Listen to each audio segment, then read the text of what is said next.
Wonderful.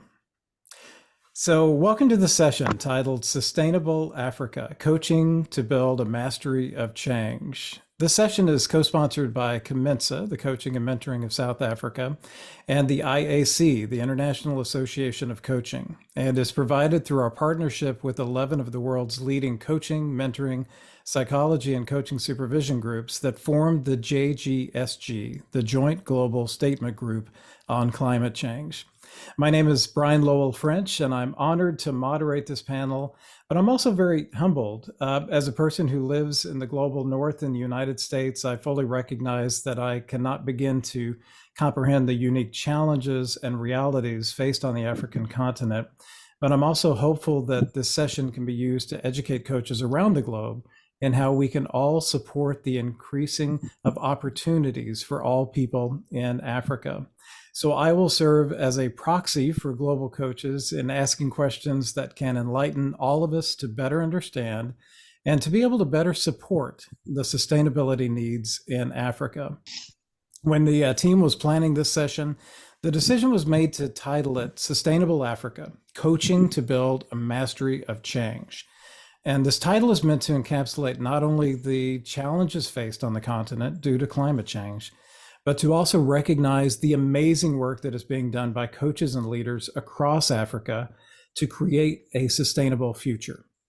And to explore this topic, we have a couple of amazing panelists to share about what they are doing to help in this space. So let's meet them. First, we have Charlie Marshall Nunu.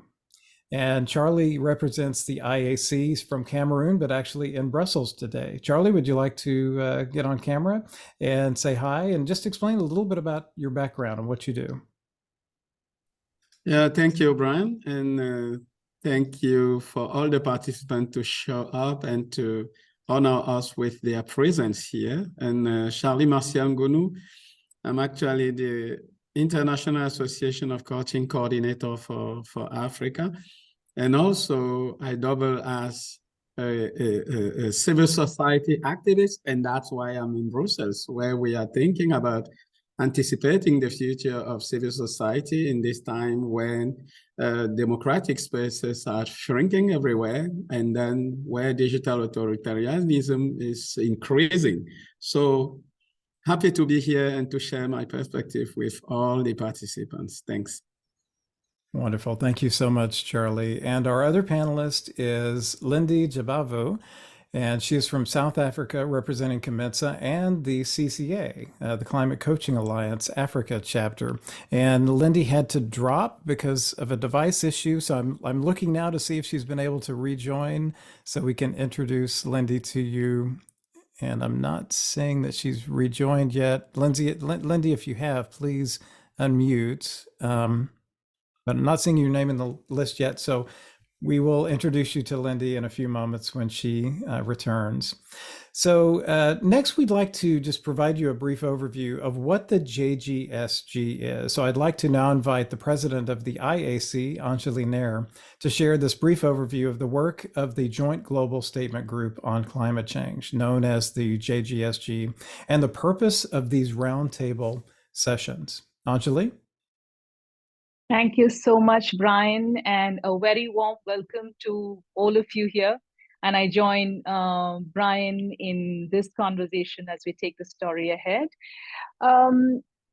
It's truly an honor to be here representing the Joint Global Statement Group. JGSD is truly a unique alliance among 11 global professional coaching bodies to address climate emergency. And I'm here to just give you a quick snapshot before we get into this really interesting conversation and dialogue. So the challenge of climate change, and you've seen all the bodies here, and I think, many of you might have joined in from different organizations. I also see Eve has joined in, and it's such a pleasure and honor to have you join in, Eve. So I'm just going to take the story ahead. The challenge of climate change is described as a super wicked problem for a reason, because it presents not just scientific, social, geopolitical, economic complexities. And like Charlie was mentioning, there is a whole lot new emerging now in the civil society conversations as well. but it also brings into its fold mental health concerns, deep ethical issues, social inequalities. And this urges us to reframe our worldview as global citizens, as policymakers, as civil society, private enterprises, which is doing a lot in this area, academia, and definitely coaches. So the story starts for JGSG sometime around 2019 with the now famous thought-provoking open letter to coaches, coaching bodies, and educators, which urged us to recognize the challenge of climate emergency. And this letter sparked something incredible. It brought conversations that we were having as coaches within limited circles to the forefront. And it led to the formation of organizations like Climate Coaching Alliance, which is truly doing such incredible work in this area. And it also created a momentum for global coaching bodies to collaborate and form this partnership to support coaches, inviting us to reimagine our roles as coaches. So 2021 was an inflection point for all of us, and we were dealing with the pandemic. Our circle of signatories grew, and this is significant. In a world of competition, we were aligning as collaborators and co-creators in the coaching space. By 2022, we've been having a series of passionate conversations on how could we bring more value to coaches and coaching. And this launched the idea of Roundtable for coaches, typically hosted by 2 to 3 bodies. Some of you may have definitely joined in the other roundtables that were held over the last 1 year. And the idea is to bring you rich, diverse perspectives, experiences, and dialogue. If I can just fast forward to the 2023 March conclusions of the Intergovernmental Panel on Climate Change, which talks about a rapidly closing window of opportunity to secure a livable and sustainable future for all. This, is a reminder of how critical these conversations are.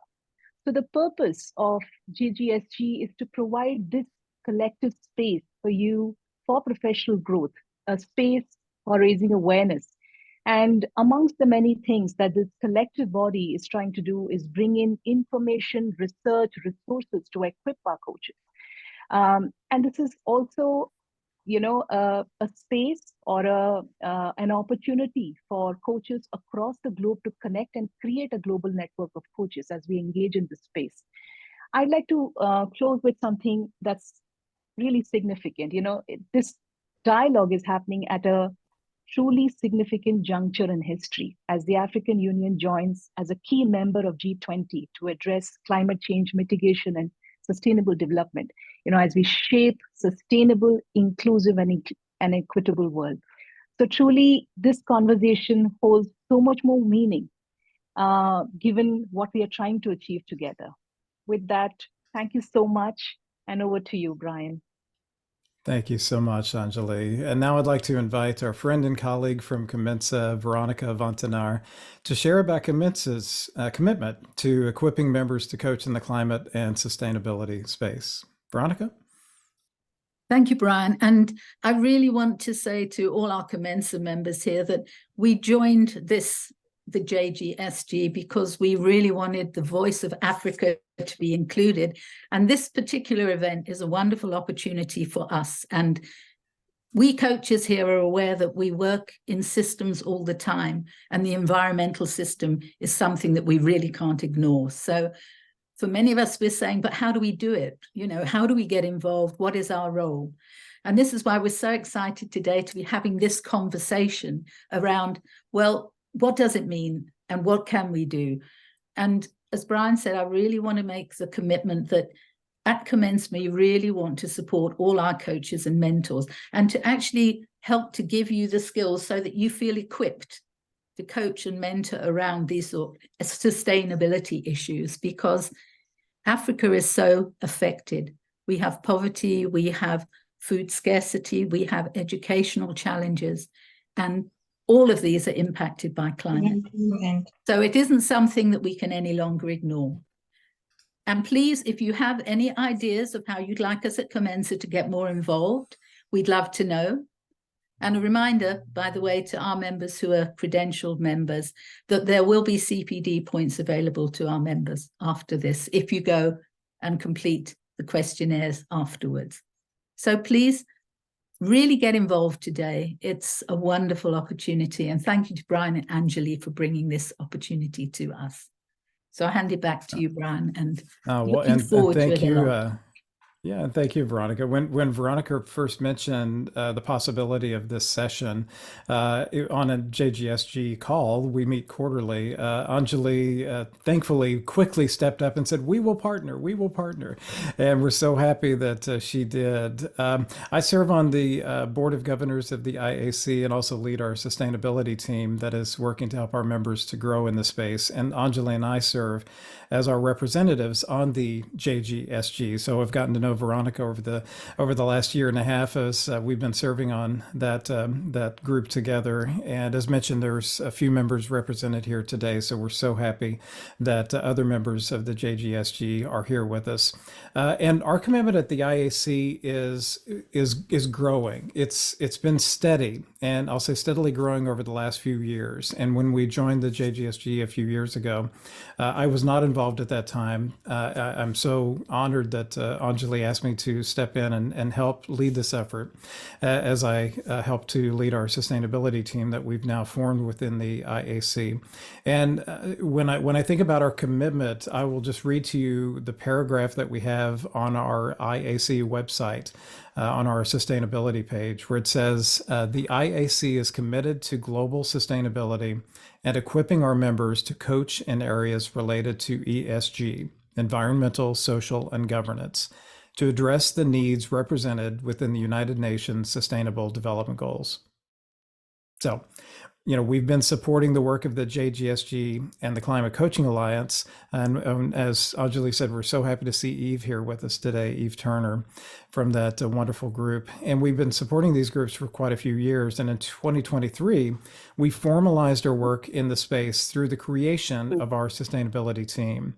And we made a conscious decision to broaden the focus beyond just climate change. And I shouldn't use the qualifier of just. Beyond climate change to include all 17 of the United Nations Sustainable Development Goals, known by the acronym of SDGs, because the goals have many points of interconnection. And this interconnection is extremely evident in Africa. And to speak to that interconnection, I'm going to invite Charlie back on now to give you a brief overview of the SDGs and to start to lay the groundwork on how they are so interconnected within the continent of Africa. Charlie? Merci, Brian. A bit of French here. So, so please allow me to share my screen. Do you see it? We do, thank you. Perfect. So, voila. Merci. I started with this, and you know it already because all of you attending this meeting has been invited through that banner. And I wanted to bring you back to something, an information that is usually given on media sometime around October, November, August, September. And this year, it was actually August when we had this, what we call Earth Overshoot Day. That means like in your house, maybe you have planned your food for a week, 7 days, and then by Friday, there is no food in the fridge. And then you start asking yourself, what will you do for the next days of the week? And then Earth Overshoot Day is really, really the day when you exceed your natural resource budget for the year. And this year was 2 August 2023. And wanted to share this with you first before moving to show, what we think about the SDGs, about Sustainability Development Goals. And you will see that in this specific slide, you will see clearly that we started at 1975, and at 1975, Earth Overshoot Day was 30 November. And as you move on, you will see clearly that we are actually reducing, the time. And in 2017, we were at July 30th. And now what we say is actually that we went back to 22nd August, and then we are reducing our consumption, our natural resource. And you see the trend, and the trend is not in favor of our planet. Where does this started? Where did this start? In few years back, 1970s, you had this book written by the Club of Rome and a group of experts thinking about the future of mankind. And they were talking about the limits for growth. And I think for those coaches here, growth is wonderfully one of the key words used by all the coaches over the world. But here, the expert was talking about the limits to growth. And I think it's kind of oxymoron for coaches here, because actually we speak about that there is no limit to what we do, to the possibility of human being, to produce value. And then you have here the limits to growth. I'm putting it here as a brainer for all of the coaches here. And then from the Club of Rome, it was said that if the present growth trends in world population, industrialization, pollution, food production, and resource depletion continue unchanged, the limits to growth on this planet will be reached sometime within next 100 years. And so we are, as we see it from this specific slide, we see clearly that resources are actually reducing, as you see here. And then we have so many other aspects being in an increase, and then reducing suddenly by 2050, and then to reduce absolutely by 2100. And then meaning that we are actually running towards, kind of black out of our planet. And that's why Sandrine Dixon DeCleve, one of the co-presidents of Club of Rome, said, if we want to turn this and to overturn this trend, we need to think differently and to co-design the alternative future that we want. And we see clearly another, sort of wording that coaches are used to, thinking differently, co-designing and building the future that we want. And I think those are the sort of things that we need to keep in mind and say clearly that our coaching, coaching ideology, or maybe coaching practice, coaching methodology is well called upon, to be part of this process. And I wanted to put this again, that probably where sustainable development started, because if we want to have development that is sustainable, we need actually to understand why.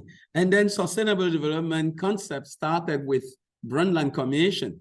I was talking about, living now in the present, very wonderfully without jeopardizing a future generation way of living. And I think this is what is calling us today as coaches to be together and to think together, to try to see how best we could think differently to make sure we live well now, but we help also future generation live well too. And then sustainable development started in roughly 1992, when we started thinking of the adopting Agenda 21, and then we move on in 2000 with Millennium Development Goal that, to reduce extreme poverty.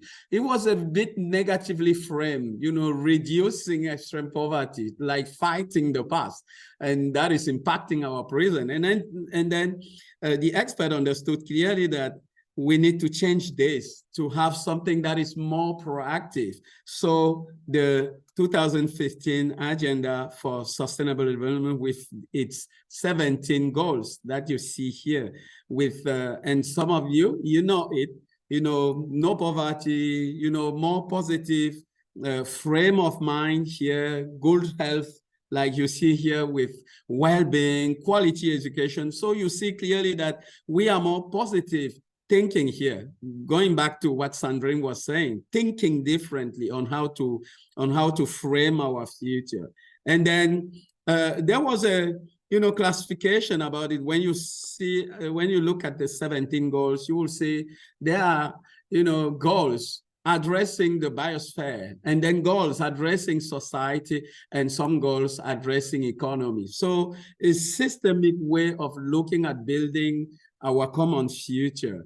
And then, but to get to that one, everyone needs to be part of the game. That's why these good life goals will say that for the goal to be reached, everyone needs to do their part. Governments, the private sector, civil society, and people like you. And the coaches here are coaches impacting all these sectors, coaching people at the government, coaching people in private sector mostly, and also this coaching perspective that civil society is actually importing, just to make sure we are on the same track. So what do we need for that? System knowledge. Because if we have to think this way, it means we can't just be working on one sector. We need a more systemic knowledge, systemic action, systemic thinking. And that's what why this is proposed. Target knowledge to know what should be and what should not. And also a kind of transformative knowledge that will bring us to be part totally, holistically of this work we are doing together as partners. And that's what Goal 17 tells us, that we need to partner government, civil society, private sector, every individual to work together in the spirit of partnership. And I think that's one of the goals of having all of us here working differently, being diverse in our competencies, skills, and knowledge. And then that's why we had all these organizations joining in partnership. And I think this partnership is continuing right now with IAC, COMENSA working, and even F that is here, that write the eco-conscious handbook that we all use these days to push this narrative. And this is just the secret for us to build Earth for all, where everyone can live, wonderfully and thrive unexpectedly. Thank you. Thank you so much, Charlie. Wonderful overview of the 17 goals. And it begins the discussion of how all of the 17 goals are interconnected. And I would like to invite now Lindy to join us. Lindy was able to log back in. And Lindy, when we were making introductions at the beginning, we explained that you unfortunately had to drop due to a technical issue, but let's add you back in to the spotlight. There you are. So Lindy, I would love for you to unmute and to share a bit about yourself and your background and what you do in the climate space. Thank you very much. I'm connecting from not in a comfortable space. There's electricity issues in South Africa. So we've run out of electricity and we've got a power outage for 4 hours now. So I'm not sitting in my house. I'm not sitting in a comfortable space. So my name is Lindy Jabavu. I'm a systemic team coach. And I work in the area of systemic coaching, working mainly with leaders in South Africa and in Africa on coaching, on developing them as leaders, the leaders and their teams. And sustainability issue, because I'm trained as a systemic coach, it is easy for me to bring these issues into the coaching conversation. I know that most coaches struggle because the tendency is to want to go with the agenda of the coachee. But as a systemic coach, and Charlie has emphasized this, we must go systemic.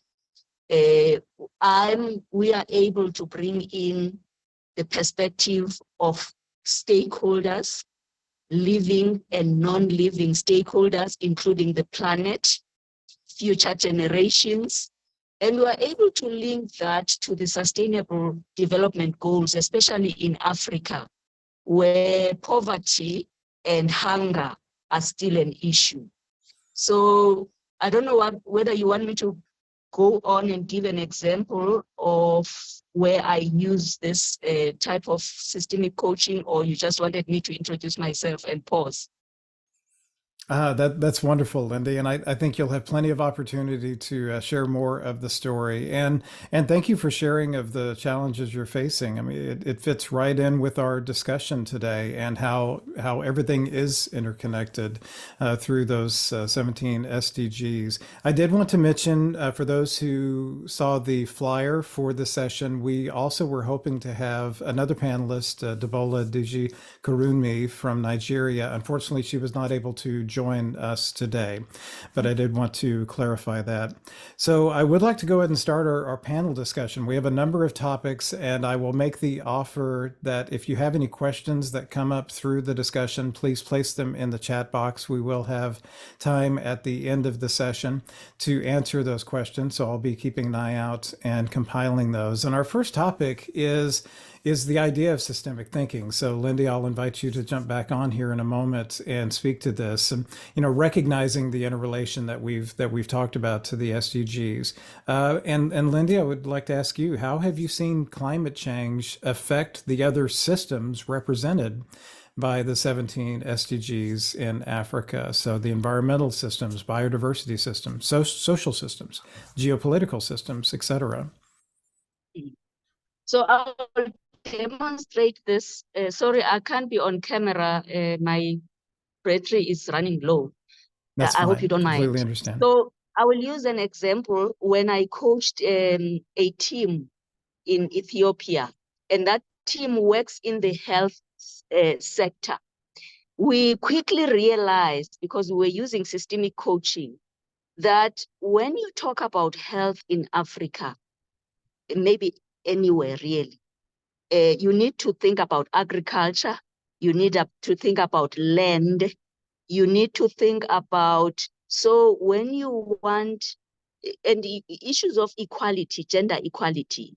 So this particular team that I was coaching was working with a community, and they've quickly realized that there is interconnectedness between health and ensuring that the families or the communities are able to plant vegetables so that they can improve the quality of health of their families. But also the independence, or rather the emancipation of women, also became very important so that they can be economically active, and when they plant these vegetables, are able to sell them and support their families as well. So these things, and that talks to poverty, it talks to zero hunger, it talks to land, life on land. Yes, and we realize that reducing inequalities is also an issue, and addressing the cultural practices that hold especially women back in Africa. And so most of the time when we are coaching leaders, we tend to confine ourselves to the strict strategic issues and not look beyond your strategic issues. And systemic coaching enables us to look beyond the strategy of the organization and look at issues of what legacy do we want to leave? What type of Africa do we want to create or to live in? What type of ancestors do we want to become so that future generations do not suffer that much.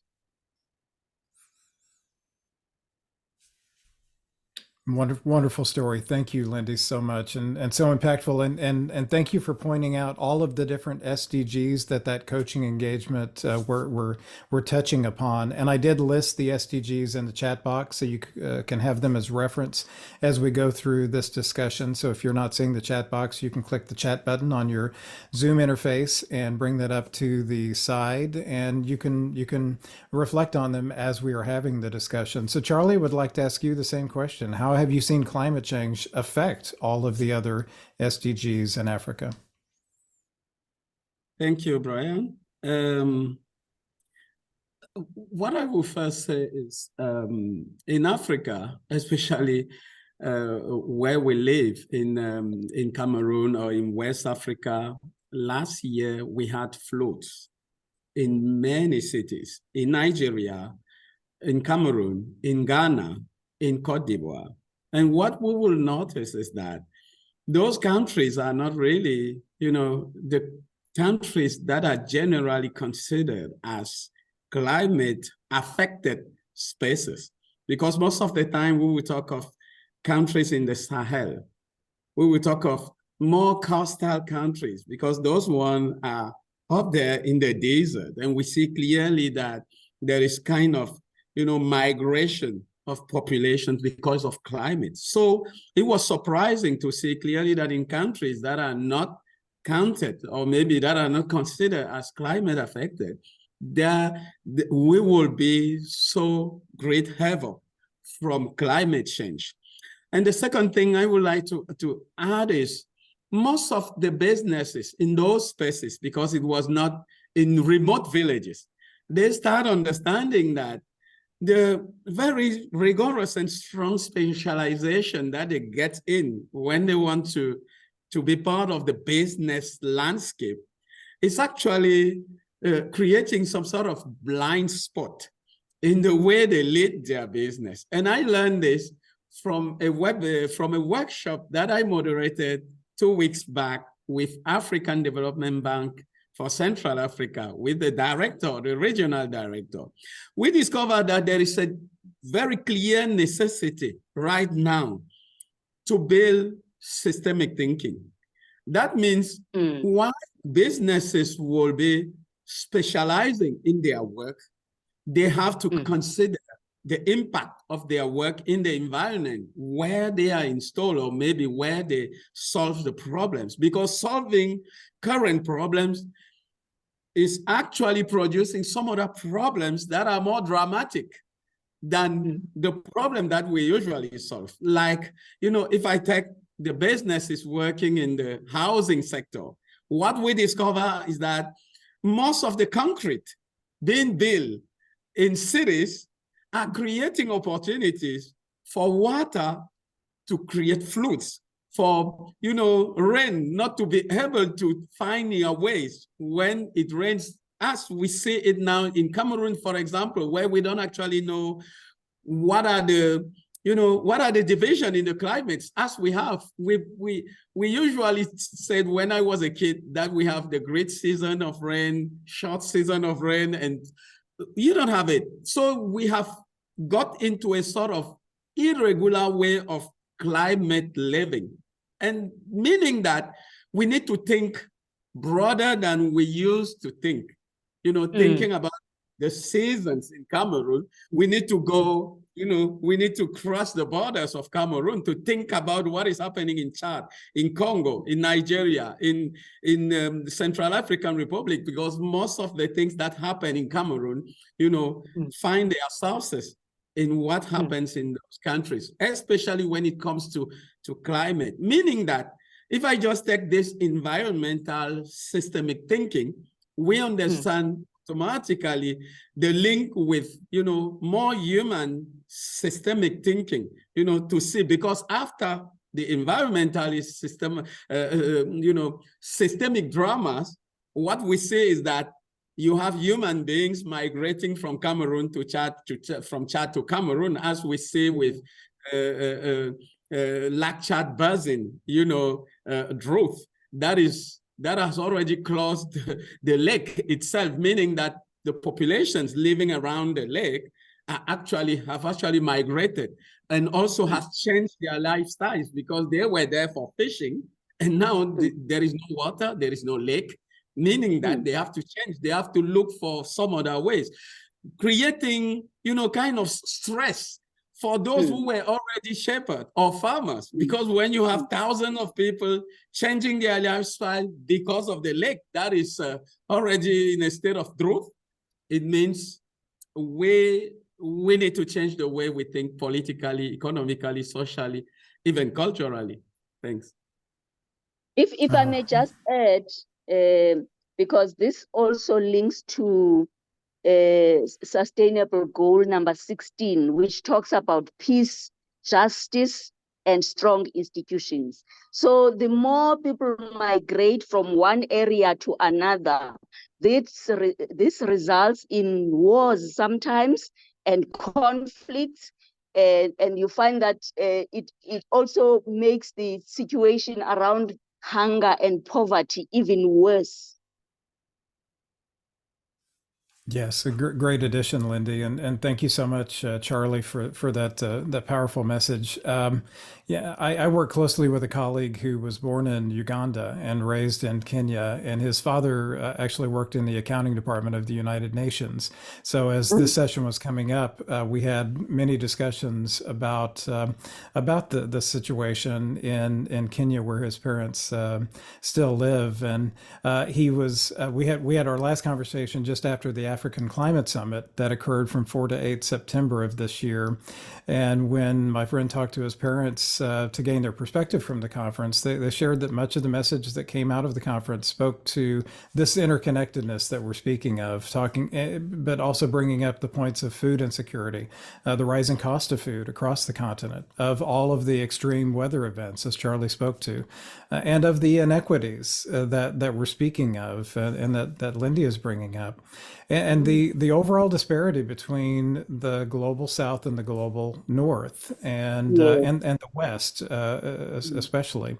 So as a person who lives in the West, but have many friends in Africa, Charlie and I have formed a strong friendship over the last couple of years. And with my friend whose parents still live in Kenya, I hear the stories. My heart aches for the continent. I help as I can, but I know that I can do more as a coach. And, the reality is Africa as a continent is responsible for just 4% of the global CO2 emissions, but it is being affected more than any other part of the world. And this needs to be addressed. So how can we utilize coaching and mentoring to help create this systemic change that is needed? How can we use coaching to create the needed change? And I would love to ask some personal stories. Lindy, we'll start with you again. If you could share shared the powerful story of coaching in Ethiopia, but what other stories do you have of using coaching practice to help clients to build mastery, to become equipped, to drive the needed changes? So what we have done, because I'm also part of Climate Coaching Alliance, the Africa chapter, we are actually democratizing coaching, and we implement it even in spaces that you wouldn't think that you can implement coaching practices. For instance, within churches, because Africa is a very church-going continent. So how do you bring in issues of climate change and care of creation into churches in a language that is simple and understandable to communities, even rural communities? Even when we engage with children, we'll use coaching practices and coaching language, but in a manner that children will understand that if we don't look after the planet today, they will suffer. But also remember, Africa is a very young continent. I think on average, Africa's citizens are about 19 years of age on average. So it's a very young continent. So it is important as we coach and not to keep coaching elitist and to keep it just for senior leaders, to spread the word throughout, especially because climate change is a disaster that will affect huge numbers of people and communities out there. So we are using all forms, using coaching practices, but also taking storytelling is big in Africa. Dance and music is big in Africa. How do you take all these out there into rural communities such that they understand that they must look after the planet? So that's what we do. And then because as coaches that coach leaders, we have access to senior leaders and their teams, it becomes an opportunity to say to them, have you thought about this? I mean, here in South Africa, in Durban, about a year or two ago, we had floods. And there was a Toyota plant there that was flooded. It was a good, and other businesses. It was a good example to show leaders that it doesn't matter that you are in the motor car industry. If we don't look after the planet, we will all suffer. Thank you. Yeah, thank you, Lindy. And Charlie, the same question to you. And also, what are some of the success stories that you've seen in your own work and the work of other coaches where impacts have been made to help drive change? Oh, you're on mute, Charlie. Sorry. Thank you, Brian. And last week, I was invited by the Cameroon National Security Fund to have an introduction to coaching. And I think that was for all the employees. And I saw directors and staff coming to sit to understand more about coaching. And as you know, National Security Fund covers private sector agents like, civic sector agents. And it was a great experience, first of all, telling people what coaching is not. And I saw clearly that from what Lindewa just talked, we see clearly that the first thing, if we have to say how to use coaching and mentoring to build, a mastery for change. In fact, we first need to tell people what coaching is, because there are so many type of narrative around coaching that, and in the human development sector, that it's difficult to use a tool or maybe a practice that people don't know much about. And I think given this, I concur with Lindelwa that we need to democratize coaching. And I think that's the role that we have taken at IAC, when we decided to have a foot in Africa, just to bring this to complement the work that has been done by COMENSA and by others, to bring coaching to down-to-earth people so that they understand what is coaching. And I see also from the experience that I had with National Security Fund, they are very senior profile people, but I saw clearly that it was even difficult for them to name coaching, or maybe to seriously name coaches. Real coaches. They will name people that are not actually coaches, that take the name on themselves and say, okay, we are coaches. And then they undermine the benefits that we might get from real coaches, like people at COMENSA or maybe coaches at IAC. So I saw clearly the necessity to bring coaching, on the table, on every table, at all the levels of the society. We cannot even assume that those who are on top, that they understand coaching and that they can also use coaching in the space of their professional practices. And that's what I learned. I learned from them. The second one is that as an activist of civil society for more than 15 years now, I've discovered that the coaching perspective is not usually named in civil society space. And we call ourselves change agents. And that's the real role of civil society activists, trying to change the status quo. You know, be it the issue around transparency, accountability, or citizen participation, that's our job. But we usually don't talk of this. And even public sector agents, they are actually agents of change, you know, changing people's life by producing developments, by bringing basic infrastructure, by maintaining what exists. But the relationship that exists most of the time between government, who would like change to happen, you know, with, or maybe within communities, I would say with and within communities, we see clearly that they are not aware of coaching methodologies or coaching practices, meaning that to ask the question, how do they bring change? And and this can explain why we don't see this sort of systematic approach to change. And most of the time, as I'm here, yesterday I met the director of Cities Alliance. That is a broad network of cities in the world led by international organizations. And then they work to ease the life of those who live in slums. And what I told him is the relationship between governments and those who live in slums is just the intermediary is truck.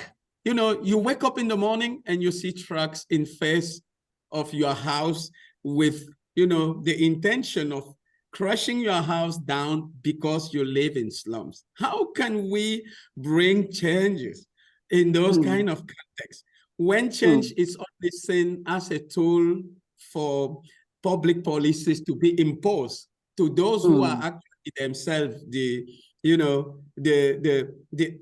in their own capacity agents of change?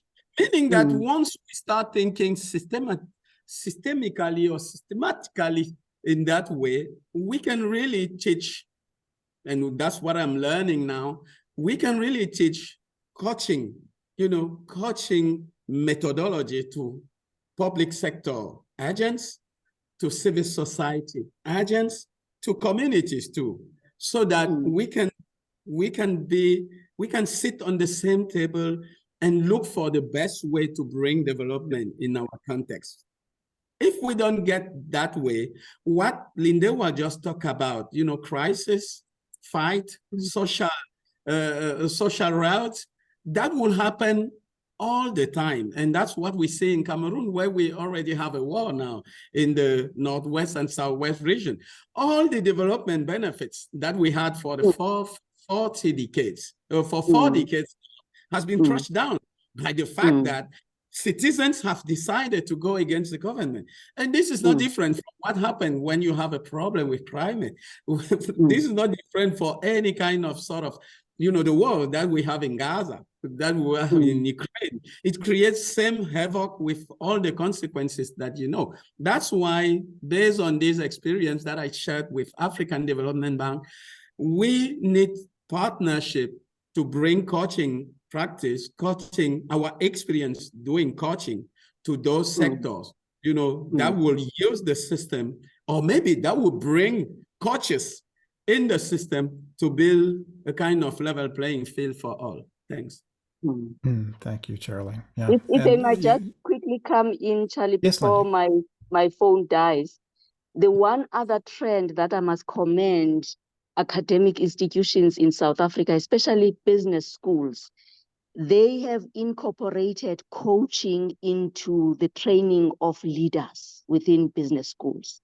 So as part of the training of leaders, those that are doing an MBA or a master's in management, there is a component where they are taught about, they are given coaching hours, which is quite good, because those leaders, when they get back to their organizations to lead, they already know what coaching is about.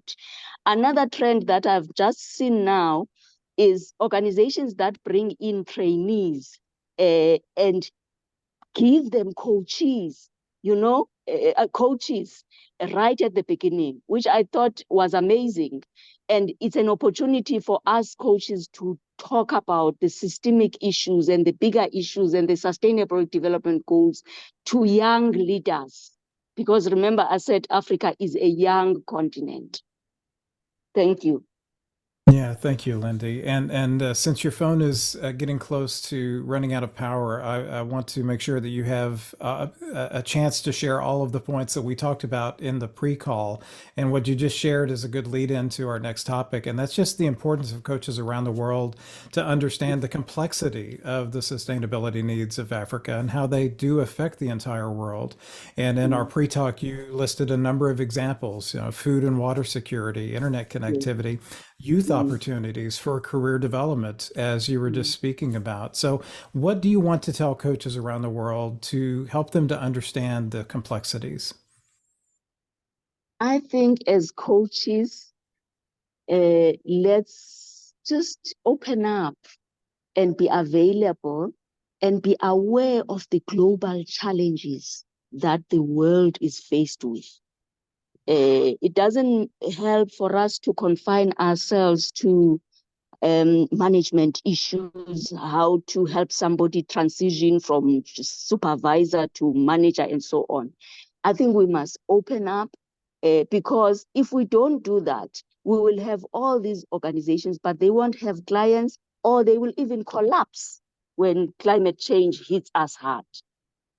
So I think we must have a vision that is large enough for us to realize that we want to stand up and be counted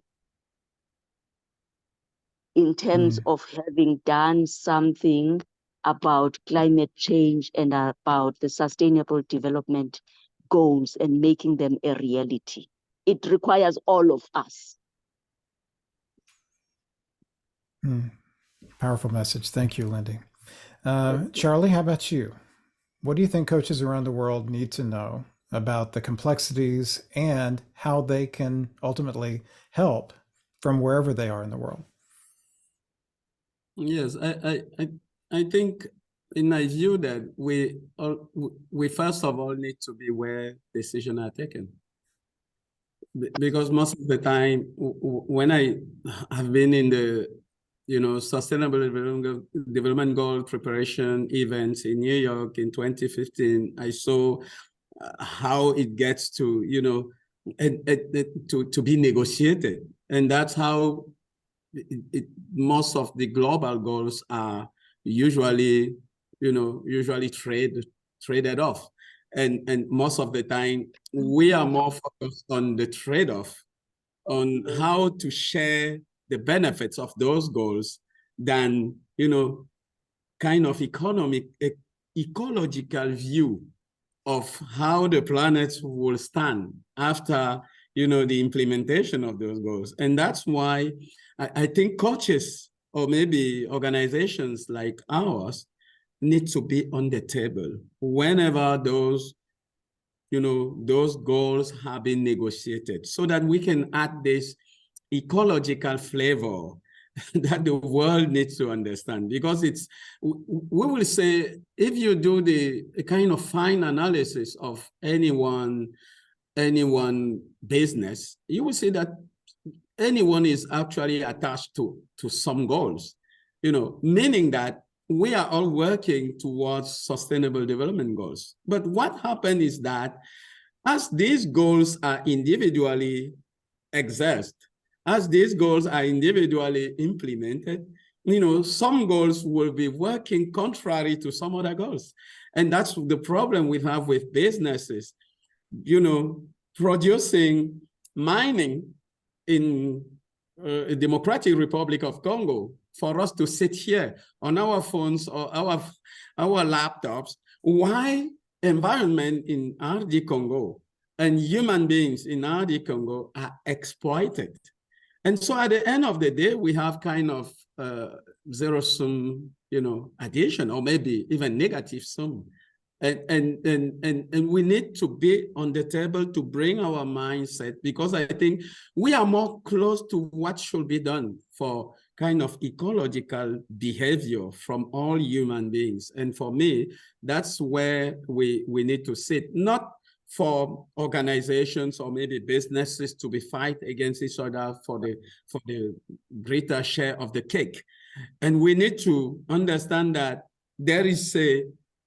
we need to find the solutions. Nobody has the solutions. And I think that's why coaches do in their daily practice, is actually asking the right question to those who are targeted by their coaching practice, to help people become aware of all the aspects, of all the perspective in an ecological way. And that's, for me, where we can work together to simplify the complexity of all the problems that we face today, because it's clear that more problems in our planet are becoming more complex as resources are depleting. And let's not be naive.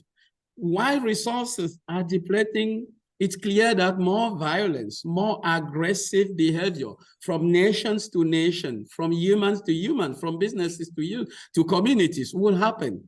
And so we need to sit where decisions are taken, because when we go down there, we are just we are just being prey of the consequences of decision taken on too high upper level over there. Thanks.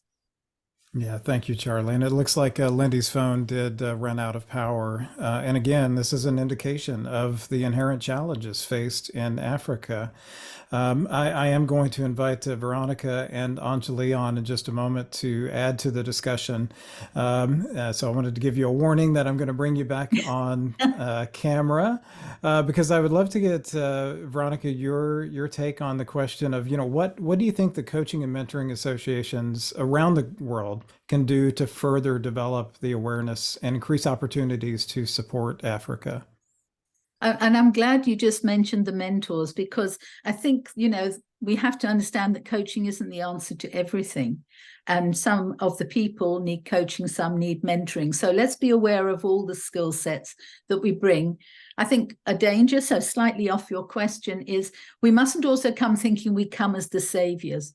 We come as the partners. And I think that's very important, because actually when you come as a savior, you're going to build resistance in many people, and you also discount them in many ways as if they don't know and they don't have the ability. Many of them do know, but don't quite know what to do with it. So I think we have a great role to communicate, and Charlie used it. We have to partner in this thing. I mean, we believe as coaches and mentors, we partner with our clients. We must partner with the communities and actually, as you say, become part of them. So I do quite a lot of pro bono work in conservation and sanitation and various other things. And I find that if we go to the organizations who are doing the work and we help to support them to gain the coaching skills, so when they go into the communities or on their missions, they go with a different style, because sometimes they go as, hello, here we are to solve your problems. And that encourages also people to sit back and wait for it to be delivered. So I think for me, where we can is we can take our skills, our knowledge, we can meet people where they're at, and we can really actually take the journey with them. And so that for me is something I think we can really, really do an amazing amount. I would like to see every coach, this is my personal thing, every coach feeling that some form of pro bono is part of what they do. In our organization, we give a 10% every year back in time to non-profit organizations like this, and we've worked with refugees and all sorts of things that where there's a need. I would really like coaches to say, not what are people going to do about it, but what am I going to do about it? What can I offer? And maybe it's in my local school or hospital or somewhere, and not sit and wait for somebody else to make a plan. So that's my thing.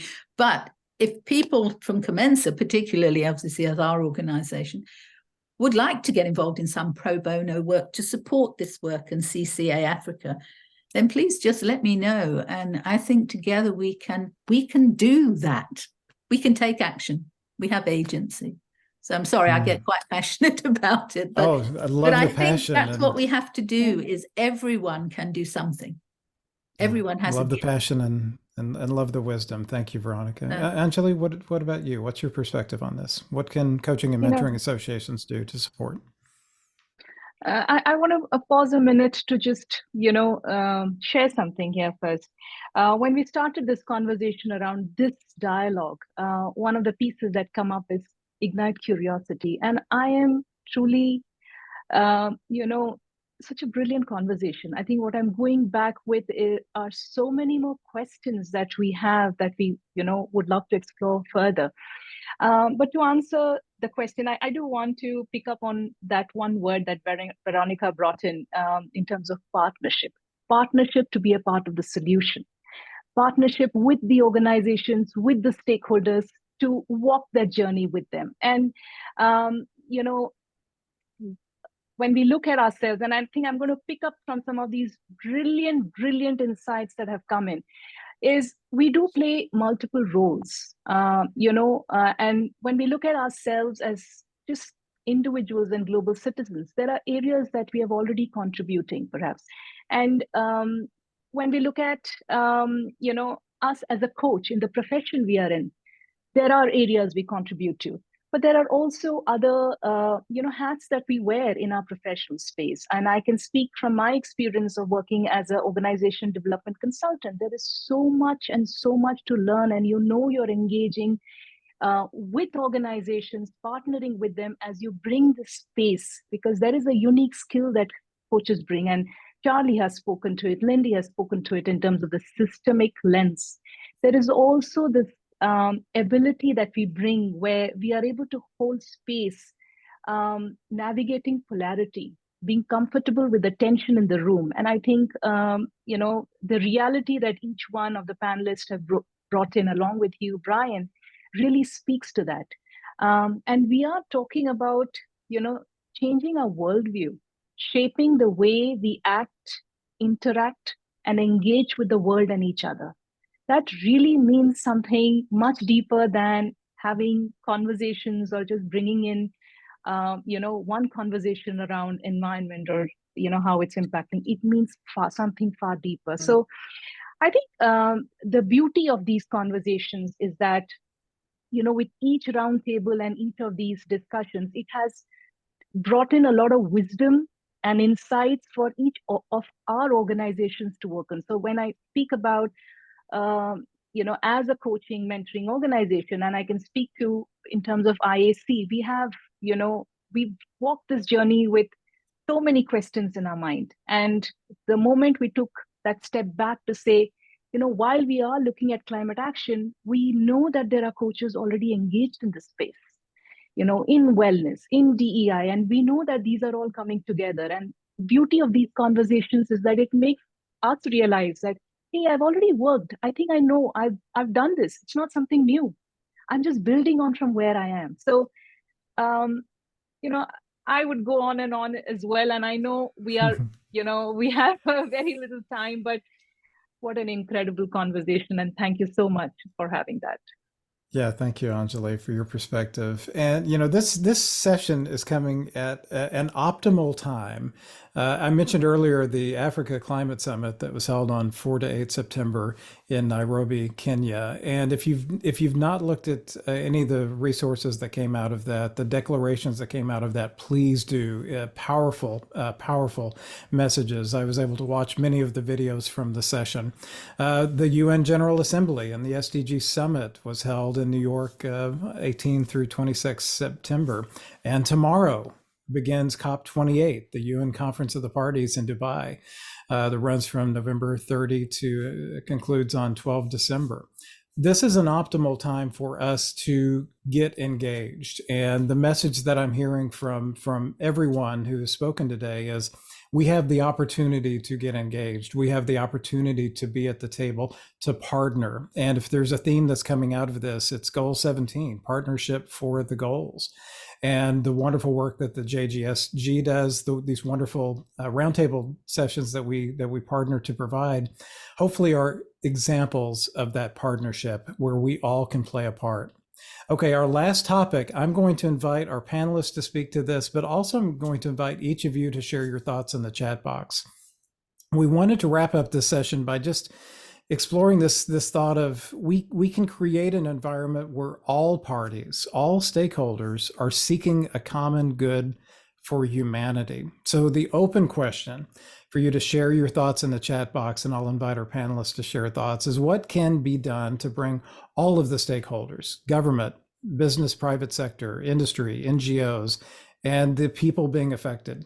How can we bring everyone together to create solutions for the common good? Charlie, I would love to start with you. Yeah, I think, thank you, Brian, and thank you, Veronica and Angeli, for your insight. I would say that I think even in outside organizations or association of coaches, there is a clear understanding now that the complexity of human problems today requires us to work in the spirit of multi-stakeholderism. I think that is something coming up everywhere. And you will see that even those who are, the leaders of digital development now today in the world, they have a space, multi-stakeholder space, bringing in tech platforms, multinationals, governments, civil society, academia, each one in its own capacity, because no one can solve problems that we have today, even the little one. At times we will think like, no, this problem, we could solve it. But because alone, it's difficult to keep all the perspective. Most of the time, solving a problem is creating more problems. And we see it everywhere. So it's like anything around gender, and I'm not talking of gender just for male and female. I'm also talking of all those other groups that are usually excluded because they can't be on the table. And meaning that there is a necessity even for us as coaches to push these multi-stakeholder platforms, multi-stakeholder spirit for anything that we do. Meaning that when we do such events like the one we are doing today, why not bringing some of those associations working in this space instead of doing, this entre soi, as we say in French, and then to reach out afterward? We might bring them here that they hear coaches speak, and they will see that we are not far from the problems that they try to solve every day, and that we can have our value from our own perspective as coaches. Because when we think, we usually think ecologically. We usually think, of well-being, and we don't think of well-being as imposing our position. We try to make sure we co-design, even because we don't have our own agenda. And if we have an agenda, it's actually to think differently, to co-design with our customers, and then in this case, with our partners. And that's what I would suggest to our organizations. First, that we sit on the table, World Bank, African Development Bank, United Nations, so that we don't just keep being on our, cornering ourselves in the coaching space, because that's what I've seen for the experience that I have, that we reach out to those organizations that are following their own trend, because after all, what they do will impact us. If businesses were not doing what they do, we won't be here talking about coaching, bringing their value in sustainable development goals. Thanks. Yeah, thank you, Charlie. And I was using that time to scan up to see if any questions had come up through the session. And there was a question specifically for you, Charlie, from Carissa, asking, how do you experience the challenge of government wanting to maintain the status quo instead of changing, instead of enacting the needed changes?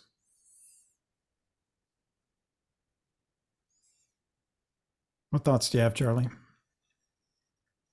You work a lot. Charlie works across Africa with local governments in the realm of finance. So I'm sure you're used to encountering people wanting to keep things as they are and not wanting to change. So how do you find ways to coach people to overcome that homeostasis and see the need and enact the change?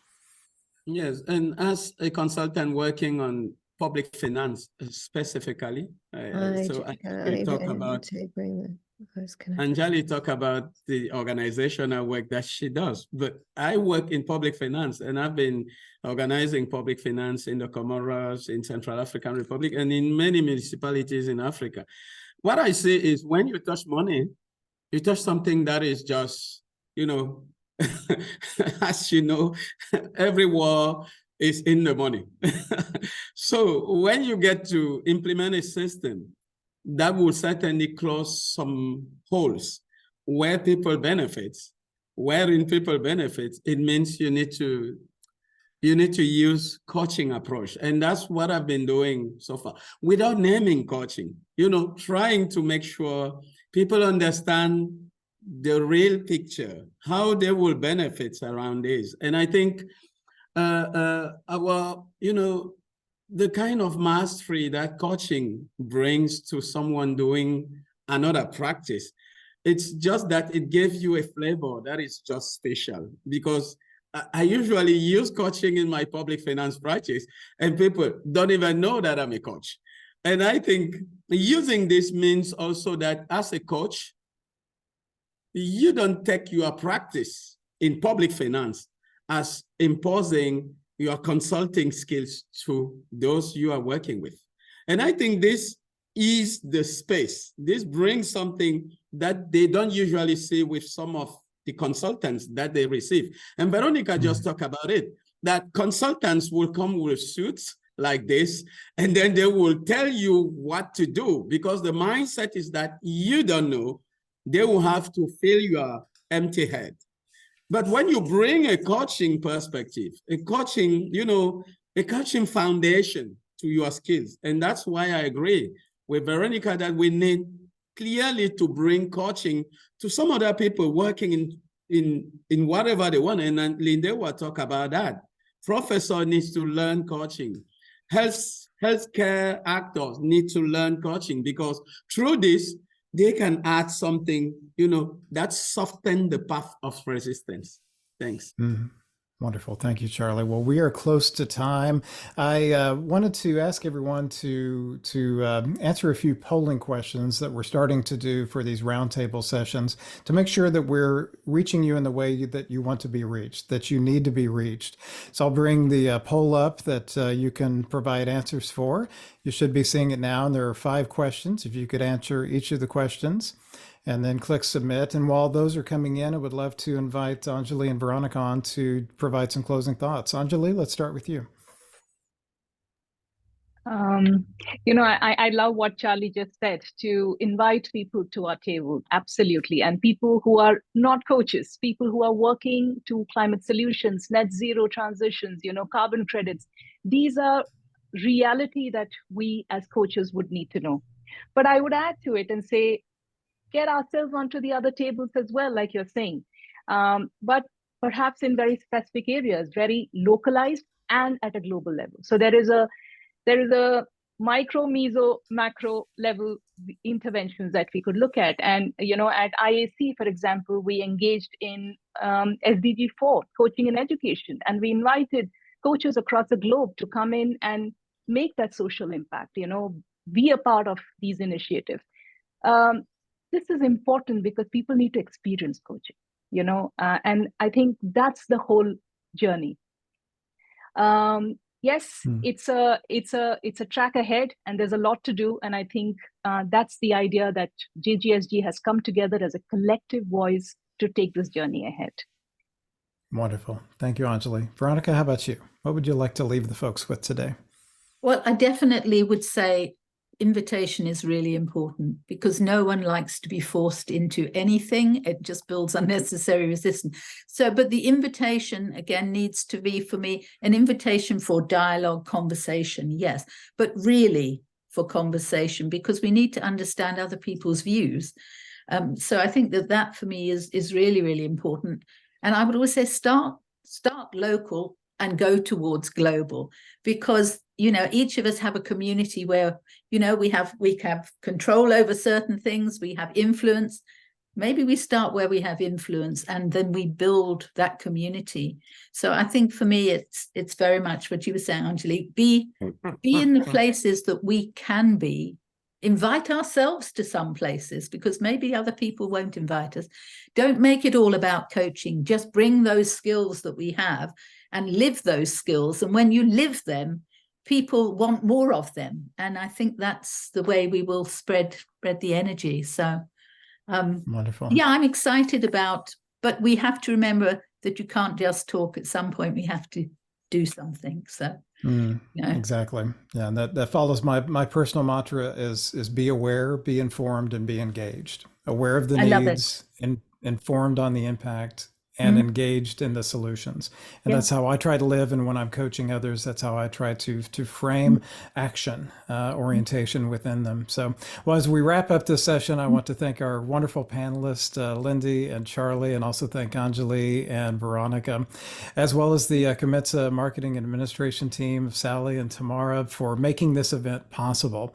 And thanks to the JGSG for bringing us together, for providing us these forums. And thanks to each of you for being here, for being dedicated to learning and growing in understanding. So together, all of us as coaches around the globe can help to create a more sustainable Africa, where we are coaching to build a mastery of change.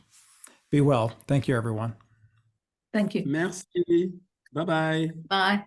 Take care. Thank you. Bye. Merci beaucoup. Bye, Bye-bye. everybody. Bye. Merci.